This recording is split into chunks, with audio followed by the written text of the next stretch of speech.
je suspends mes activités pour mieux me consacrer aux droits humains.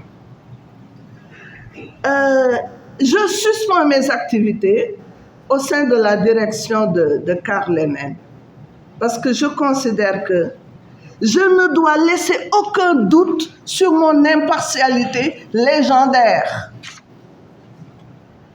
Impartialité légendaire. Je suis connue pour être véridique et impartiale. C'est pour ça que j'ai décidé de suspendre mes activités au sein de la direction de mon parti Carl Lennon que j'ai créé, que j'ai vu donc naître, que j'ai élevé jusqu'ici.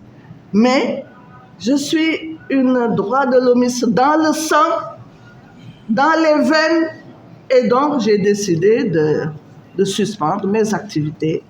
Voilà. Mais je précise que ni les principes de Paris qui organisent les institutions nationales des droits de l'homme, ni la loi, rien ne dit que quelqu'un qui est leader politique ne peut pas présider cette institution. Ce n'est écrit nulle part. On nous parle d'impartialité, mais l'impartialité, je suis naturellement impartial. Donc, il n'y a rien qui me l'interdit. J'ai réfléchi et j'ai dit que je fonce dans le domaine des droits humains. D'accord. Et dans le communiqué qui nous est parvenu, on y annonce aussi la semaine prochaine le congrès extraordinaire. Oui. Vous lancez même un message à l'endroit de nos différents collaborateurs. Oui, je lance un message à tous mes collaborateurs, tous les militants, sympathisants de Carl Lennon pour leur dire qu'il y aura un congrès, un grand congrès au cours duquel sera choisi celui qui me remplacera à la tête du parti Carl Lennon. Voilà. Faisable. Ce n'est que ça, c'est ce qui était faisable. Mais 8 régions très bien observées, avec des résultats à temps. Bon, on a donc globalement des résultats qui peuvent nous permettre de savoir que les élections se sont bien passées dans l'ensemble, bon, à part quelques rares difficultés, encore une fois. Oui, moi je trouve que c'est une excellente chose. Il y a des victimes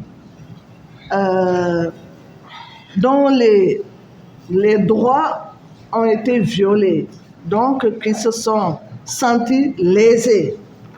Eh bien, il y a le principe de la réparation est toujours là. Même le Code des obligations civiles et commerciales, quand il y a un fait générateur de responsabilité, qu'on peut déterminer l'auteur de la responsabilité, eh bien, il est normal qu'il y ait réparation.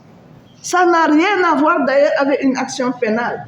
Dès l'instant où les droits ont été violés, ou les intérêts ont été remis en cause par un fait générateur de responsabilité, on doit pouvoir être indemnisé. Il y a des préalables. Il y a des préalables. Le premier, c'est la réflexion. J'entends beaucoup parler de la loi d'amnistie. Chacun a son point de vue sur cette loi d'amnistie. J'ai annoncé déjà qu'au niveau de l'université, eh bien, la Commission nationale des droits de l'homme va travailler avec l'Institut des droits de l'homme et de la paix. On va réfléchir, voir quels sont les tenants et les aboutissants, et on va proposer, on va soumettre aux autorités, son Excellence, Monsieur le Président de la République, Monsieur le Premier ministre, Monsieur le ministre de la Justice, autour de cette question. Parce que c'est une question qui est sérieuse, qu'on ne peut pas gérer par des positions divergentes. Nous allons discuter, nous allons réfléchir et nous allons arriver à des conclusions consensuelles. Voilà, c'est un préalable.